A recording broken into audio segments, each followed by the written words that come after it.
Assalamualaikum teman-teman semua, para pejuang gangguan asam lambung GERD and psikosomatis. Bertemu kembali dengan saya, Yosef Supriyatna, dan kembali dalam pembahasan gangguan asam lambung GERD and psikosomatis. Teman-teman sekalian, saya sering share video juga tentang belusukan saya, teman-teman ya, di video-video saya sebelumnya. Semoga saja teman-teman juga mau menontonnya. Karena apa itu maksudnya? Supaya teman-teman itu tidak selalu saja fokus dengan ketidaknyamanan di dalam tubuh dan juga pikiran teman-teman semuanya. Memang kalau mengikuti kata hati, teman-teman ya, ketika mengalami GERD psikosomatis, maunya itu ya pembahasan seperti ini, teman-teman ya. Kita itu seakan menjadi merasa tenang, untuk seketika teman-teman seakan merasa nyaman tanpa terasa itu menjadi virus, teman-teman ya. Menjadi virus bagi orang yang mengalami GERD yang disertai dengan anxiety psikosomatis. Karena apa? Seputaran ketidaknyamanan itu terus dieksploitasi sehingga menempel di memori alam bawah sadar kita, teman-teman ya. Jadilah pikiran kita itu selalu saja berpusat kepada ketidaknyamanan tersebut.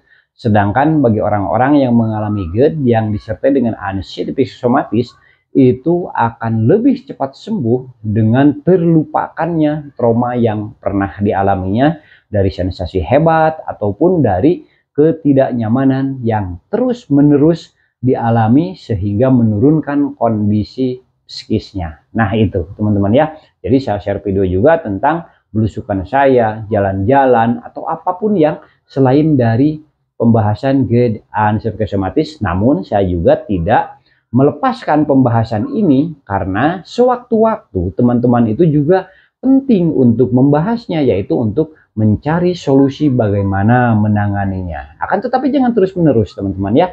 Karena apa? Karena seputaran gangguan asam lambung GERD psikosomatis, apalagi pembahasan tersebut dari orientasi pengalaman, maka hal yang disampaikan cenderung itu juga, teman-teman ya. Mau menganjurkan obat ya karena kita itu bukan dokter, teman-teman ya. Walaupun saya itu pernah mengkonsumsi obat misalkan, saya tidak berani menganjurkannya kepada teman-teman semua. Karena untuk masalah obat-obatan apalagi kimia itu harus melalui diagnosa dokter, teman-teman ya. Itu harus diberikan dengan tepat dan akurat serta spesifik dengan apa yang sedang teman-teman alami. Misalnya teman-teman ya, teman-teman mengalami GERD psikosomatis, tetapi ada sesuatu hal yang lain. Misalkan ada kendala dalam masalah obat-obatan tertentu. Nah, untuk yang saya konsumsi bisa saja cocok, teman-teman ya. Tetapi untuk teman-teman itu belum tentu cocok. Dan yang tahu akan kecocokan obat-obatan tersebut dengan kondisi teman-teman hanya dokter yang bisa memberikan anjurannya, teman-teman ya. Saran-sarannya itu. Jadi saya itu tidak bisa menganjurkan obat apapun kepada teman-teman semuanya karena saya itu tidak ada pengetahuan ke arah sana. Nah itu, jadi bagi yang orientasinya seputaran pengalaman ya itu juga sebetulnya teman-teman ya. Akan tetapi mungkin bisa membantu kondisi teman-teman menjadi lebih cepat membaik, cepat sembuh total. Karena apa? Karena yang pertama terpicu semangatnya. Yang kedua, teman-teman sekalian, teman-teman itu akan merasa lebih tenang. Karena apa? Karena orang lain pun bisa sembuh total. Kenapa saya tidak? Nah, itu teman-temannya. Dan hal yang lainnya untuk menemani teman-teman semuanya yang memahami kondisi teman-teman. Nah, itu teman-teman yang paling pentingnya itu sebenarnya hanya itu saja. Sedangkan spesifikasi tentang masalah pengobatan yang lebih mendalam itu dokter lebih tahu. Kenapa banyak orang yang mengalami GERD psikosomatis tetapi ketika sudah berobat ke dokter tidak sembuh-sembuh juga. Itu ada di video saya sebelumnya. Karena merasa belum sembuh-sembuh juga. Bukan belum sembuh sebetulnya, merasa belum sembuh padahal sudah sembuh, teman-teman ya. Nah, itu. Nah, teman-teman sekalian, kita lanjutkan saja kepada pembahasannya, jangan terlalu panjang lebar. Yang pada akhirnya akan membuat teman-teman menjadi bosan. Teman-teman sekalian, bagaimana cara kita itu supaya si lambung kita itu tenang, teman-teman ya. Karena ketidaktenangan lambung kita itu akan berimbas kepada ketidaktenangan pikiran kita karena kita mengalami anxiety psikosomatis, teman-teman ya. Nah, itu teman-teman, kaitan yang sangat dekat sekali dengan kondisi lambung kita, keterkaitannya itu yaitu dalam masalah makanan, teman-teman ya. Ketika mengkonsumsi makanan, maka sudah pasti itu akan mempengaruhi lambung kita. Entah itu pengaruhnya menjadi lebih nyaman ataupun pengaruhnya itu menjadi tidak nyaman, teman-teman ya. Nah, yang kita harapkan adalah pengaruh dari makanan-makanan dan minuman yang kita konsumsi itu membuat nyaman perut kita, lambung kita, teman-teman ya. Apa saja yang bisa membuat nyaman perut kita, teman-teman, dari makanan dan minuman yang kita konsumsi. Yang pertama, teman-teman sekalian, sepengalaman saya, makanan dan minuman yang dikonsumsi oleh orang yang mengalami gangguan di lambungnya, yaitu makanan dan minuman yang tidak banyak rasanya, teman-teman ya. Tidak terlalu banyak rasanya dengan rasa dari bumbu-bumbu yang kita sertakan, teman-teman, dari ke makanan-makanan tersebut. Nah, itu. Jadi teman-teman sekalian, garis besarnya saat kita mengkonsumsi makanan ataupun minuman untuk kenyamanan lambung kita supaya tidak menimbulkan berbagai macam sensasi yang pada akhirnya mempengaruhi keseluruhan jaringan tubuh kita termasuk pikiran kita, yaitu jangan mengkonsumsi makanan-makanan yang rasanya itu tajam dan juga diberikan berbagai macam bumbu-bumbu yang bervariasi. Menurut saya itu, teman-teman ya, karena dari bumbu-bumbu tersebut bisa menimbulkan kontraksi dengan permukaan saluran pencernaan kita. Ketika kita mengkonsumsi makanan yang sebetulnya makanan-makanan itu harusnya aman, maka akan menimbulkan ketidaknyamanan di lambung kita. Karena apa? Karena bumbunya tersebut. Misalkan kita itu makan sayur di bening, tetapi garamnya terlalu banyak. Nah, garam itu coba aja sama teman-teman lakukan penelitian. Ketika kita ada luka di luar tubuh kita ya, bukan di dalam tubuh kita, misalkan kita olesi dengan garam, itu akan lebih terasa perih, teman-teman ya. Nah, untuk itu bagi teman-teman semuanya, perasa garam, pecin, teman-teman, micin seperti itu dan perasa-perasa lain itu diminimalisir saja, teman-teman ya. Jangan terlalu banyak, apalagi ketika kita menambahkan ada tomatnya, ada lada hitamnya, atau berbagai macam bumbu-bumbu yang rasanya itu menyengat, teman-teman, seperti pala, seperti itu. Nah, itu akan menimbulkan sensasi, walaupun dari sensasi tersebut tidaklah berbahaya, teman-teman ya, tetapi tetap saja ketika pikiran kita itu sudah disertai dengan anxiety disorder atau kecemasan yang berlebihan karena stres pasca trauma yang kita alami, maka sensasi-sensasi kecil itu memicu kekhawatiran yang pada akhirnya pikiran kita stres dan meningkatkan asam lambung yang sedang produksinya biasa-biasa saja, stabil menurut kebutuhan, teman-teman ya, menjadi berlebihan. Nah, itu teman-teman ya. Jadi satu saja, jangan berlebihan menggunakan bumbu-bumbu dan juga perasa-perasa, teman-teman ya, untuk orang yang mengalami GERD psikosomatis untuk makanan dan juga minumannya. Nah, lalu bagaimana cara untuk mengolah makanan-makanan tersebut, teman-teman ya? Karena makanan-makanan yang baik untuk orang-orang yang mengalami gangguan di lambung, yaitu makanan-makanan yang lembek, yang lunak, teman-teman ya. Jadi teman-teman sekalian, untuk mengolahnya sebaiknya teman-teman itu hanya menggunakan makanan-makanan atau mengkonsumsi makanan-makanan yang dikukus dan juga direbus. Banyak kebaikan dari makanan-makanan yang dikukus dan direbus, teman-teman ya. Yang pertama, teksturnya menjadi lunak, menjadi lembek, halus, lebih mudah untuk fermentasi. Jadi tidak membutuhkan asam lambung yang banyak untuk proses fermentasinya, sehingga itu menghindari rasa perih di perut kita, kembung karena gas lambungnya teman-teman ya, otomatis ketika asam lambung produksinya banyak, gasnya pun menjadi banyak. Nah, ketika makanan kita direbus atau dikukus, itu lebih lembek, lebih halus, lebih memudahkan untuk proses fermentasi pengolahan makanan-makanan tersebut. Nah, itu. Dan teman-teman sekalian, selain itu, selain yang direbus dan dikukus, maka makanan-makanan kita itu tidak lebih baik, teman-teman ya. Karena apa? Karena cenderungnya apalagi makanan tersebut digoreng, dibakar, teksturnya itu menjadi lebih keras. Nah, itu. Selain itu, kebaikan makanan yang direbus dan dikukus itu akan melunakkan ya getah-getah yang ada di dalam sayuran misalkan, atau apapun yang direbus dan dikukus, maka pengaruh dari getah-getahnya atau zat-zat yang terkandung di dalamnya itu menjadi tidak terlalu membuat kesensitifan lambung kita itu menjadi terpengaruh, teman-teman ya.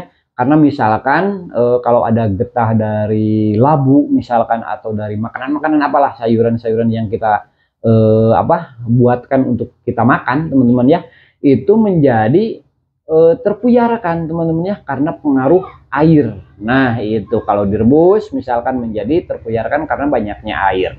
Kalau dikukus misalkan terbawa ke bawah bersatu dengan air pengukusannya itu, teman-teman ya. Nah, itu akan menjadi lebih baik, tidak menyebabkan iritasi yang ada di dalam lambung kita itu menjadi berkontraksi dengan zat-zat yang terkandung di dalam sayuran-sayuran yang kita konsumsi, ataupun walaupun berkontraksi tidak berlebihan karena memang sudah terpuyarkan oleh air yang digunakan untuk merebus, atau terbuang karena kita mengolahnya dengan dikukus. Sedangkan yang digoreng, teman-teman ya, itu tetap ada di situ, juga teksturnya menjadi keras, cenderung itu akan menimbulkan sensasi. Karena apa? Karena proses untuk fermentasi oleh lambung kita itu memerlukan asam lambung yang banyak, bisa menimbulkan perih di perut karena asam lambung yang meningkat dengan banyak, dan juga itu bisa menimbulkan kembung, begah, tidak karuan. Pokoknya teman-teman ya, pasti teman-teman juga pernah merasakannya. Nah, itu teman-teman ya. Dan minuman yang baik bagi teman-teman yang sedang mengalami GDA psikosomatis ataupun gangguan lambung yang lain, usahakan teman-teman ya, apalagi kalau misalkan susu, soda, teman-teman ya, juga kopi itu otomatis dihindari, apalagi yang beralkohol. Ini ada hal lain teman-teman yang lebih penting, yaitu kita harus lebih banyak minum air tawar, teman-teman ya, yaitu air putih. Nah, tidak ada yang lebih baik dari air putih untuk orang yang sedang mengalami gangguan di lambungnya. Karena apa? Karena air putih itu bisa menetralkan berbagai macam zat dari makanan-makanan yang kita konsumsi, dan juga asam lambung yang berlebihan, teman-teman ya. Jadi si kadar asam dan juga panas dari asam lambung itu ternetralisir dengan air putih tersebut. Wah, Kang Yosep, air putih lagi, air putih lagi. Teman-teman sekalian, kebaikan air putih itu melebihi berbagai macam minuman yang lain, teman-teman ya. Karena apa? Karena tubuh kita 70% kalau tidak salah itu terdiri dari zat-zat cair, teman-teman ya. Kalau kita kurang minum air, terutama air putih, maka itu pengaruhnya sangat besar sekali. Darah kita akan menjadi kotor. Kotor karena apa? Ya karena si dari zat-zat makanan yang kita konsumsi tidak ternetralisir, teman-teman ya. Zat-zat yang berbahayanya itu. Dengan minum air putih itu akan ternetralisir, terkeluarkan melalui urin dan keringat. Nah, itulah kebaikannya, teman-teman. Jadi jangan sepelekan air putih. Tidak ada yang lebih baik dari air putih. Madu sekalipun, teman-teman ya, itu tidak bisa melebihi kebutuhan air putih. Karena apa? Karena air putih itu sudah menjadi kebutuhan yang sangat tidak bisa dipisahkan. Coba saja teman-teman, kenapa Kang Yosep madu dengan air putih bisa dikatakan lebih baik air putih? Coba saja teman-teman 1 bulan atau 1 hari jangan minum air putih, 1 bulan jangan minum madu. Nah, itu mana yang berdampak negatif? Apakah 1 bulan tidak minum madu kita akan menjadi orang yang mengalami sakit keras?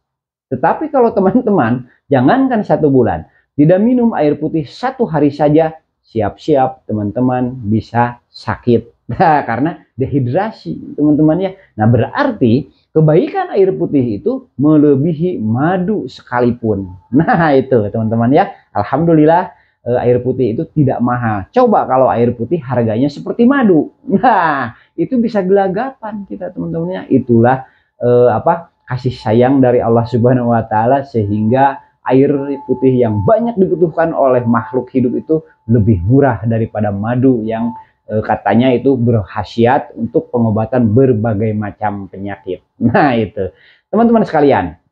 Jadi hanya itu saja teman-teman ya yang diperlukan oleh teman-teman yang sedang mengalami GERD anspexomatis terkait makanannya. Dan yang lainnya yang mungkin teman-teman juga tahu, kita harus tetap menghindari makanan-makanan yang asam, pedas, bersoda teman-teman ya, yang bersantan, susu sekalipun. Untuk sementara yang sering kembung itu harus dihindari saja dulu teman-teman ya. Bagi yang sering kembung itu termasuk kuning telur juga jangan terlalu banyak teman-teman ya.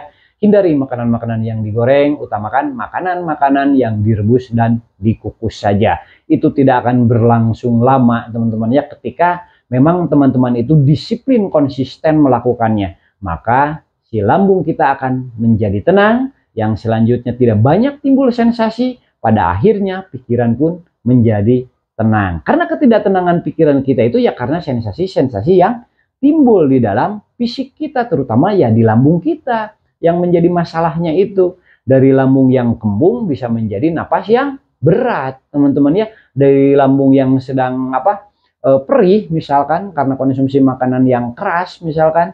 Nah, itu bisa menimbulkan anxiety-nya timbul. Anxiety timbul, maka faktor psikosomatisnya timbul juga teman-teman ya.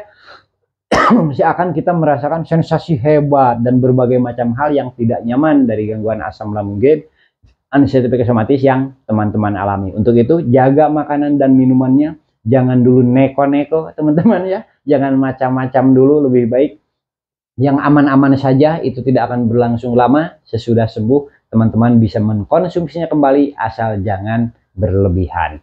Nah teman-teman sekalian, saya cukupkan dulu video pada kali ini, mudah-mudahan saja menjadi pencerahan bagi teman-teman semuanya. Namun jika teman-teman rasa video ini tidak bermanfaat bagi teman-teman semuanya yang mengalami GERD anxiety psikosomatis, minimalnya saya itu menemani teman-teman saja yang masih ada di dalam ketidaknyamanan dari gangguan asam lambung GERD anxiety psikosomatis yang teman-teman alami.